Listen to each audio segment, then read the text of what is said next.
Самастарбы дагы бир кийинки суроо бул 7 каналдын интернет баракчасында ошол жерде президенттин интервью берип жаткан сүрөтү бар экен. Анан ошол жерге ошону мага скрин кылып, анан мага суроо жөнөткөн экен.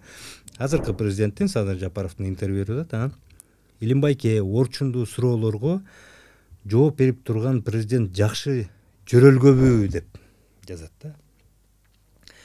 Анан эми бага албетте мисалы көпчүлүк айтат, албетте жакшы жөрөлгө деп айтат. Бирок кыска эле жооп берип койсо болот эле же жооп бербей деле койсо болот эле. Бирок мен акыркы учурларда тенденцияны көрүп атпаймынбы? Кыргызстандын коомубузда болуп аткан тенденцияларды, агымды көрүп атат. Ошондуктан мен ошону көрүп анан бул суроого ушундай видео иретинде жооп берейин деп чечтим. Себеби мындай да, урматтуу туугандар, урматтуу эл журт, мен социалдык барактарда жүргөндүн дагы бирден бир себеби, мен мынтип айтам да, медиа сабаттуулук керек, деги эле жалпысынан сабаттуулук керек.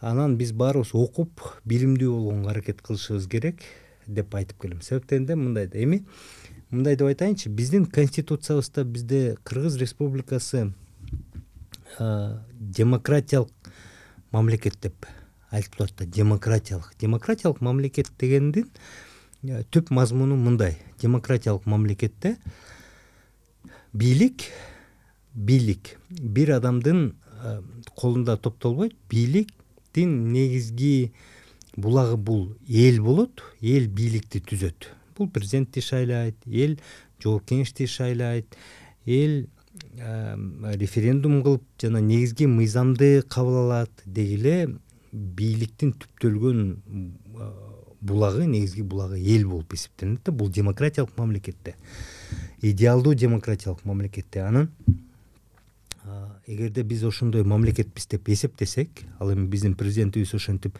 байма-бай айтып келет, биз демократиялык мамлекетпиз деп, конституциябызда жазылып турат. Генерал да ошентип айтып келет, биз демократиялык мамлекетпиз деп. Демократиялык мамлекеттин негизги белгилери көп. Ошонун негизгилеринин бири мен айттым, мынакей, бул бийлик бутактары ошо эл аркылуу, эл булакча болуп эл түзөт. Жана ошол демократия мамлекетинде мыйзам үстөмдүүлүк кылат. Бир адам эмес, эки адам эмес, бир топ ууч адам эмес, үй бүлө эмес, туугандар эмес, жакындар эмес. Ал жерде мыйзам үстөмдүүлүк кылат. Мыйзамга баары ишенет, баары ошол жерге баш ийет, баары ошол мыйзамдын алдында тең болуп эсептелинет да. Анан мисалы бага мынакей президент монтип жооп берип атат, жөнөкөй сөздөргө, жөнөкөй маселелерге да алып жооп берип атат дегенди, мына биз YouTube каналдарда мен көрүп атпаймынбы, бир укмуш, бир эбегейсиз чоң нерсе кылып аткандай кылып элге көрсөтөт да.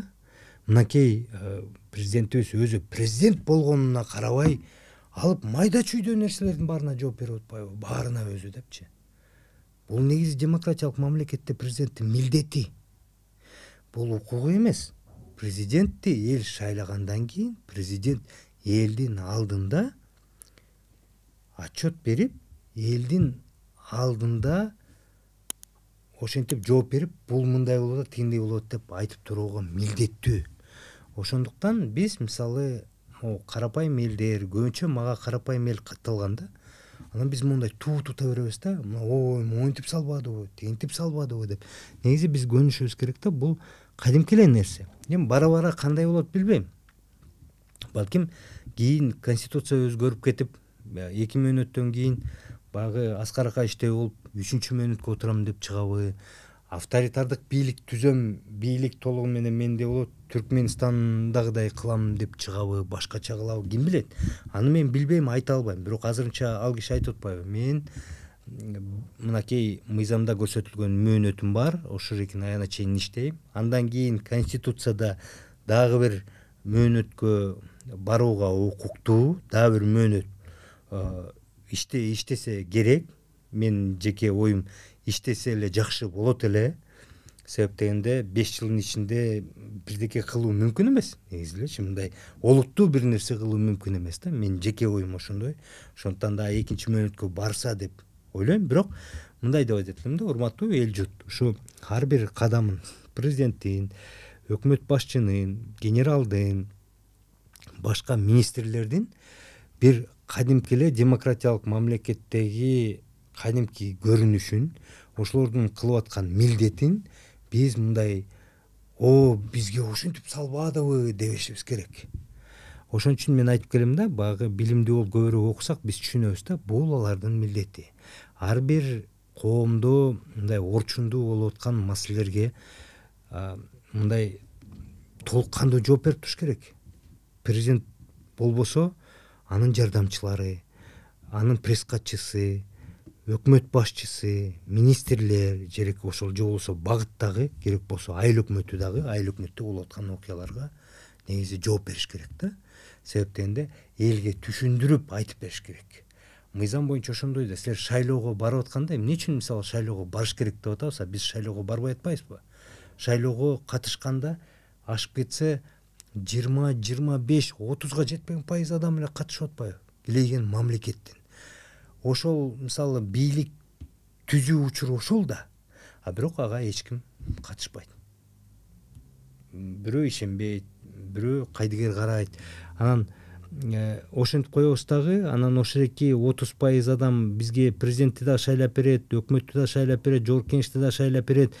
Анын аягынан алар болсо ошол сотту бекитишет, министрлерди бекитишет, ошол айыл өкмөттү бекитишет да аяк турупчу.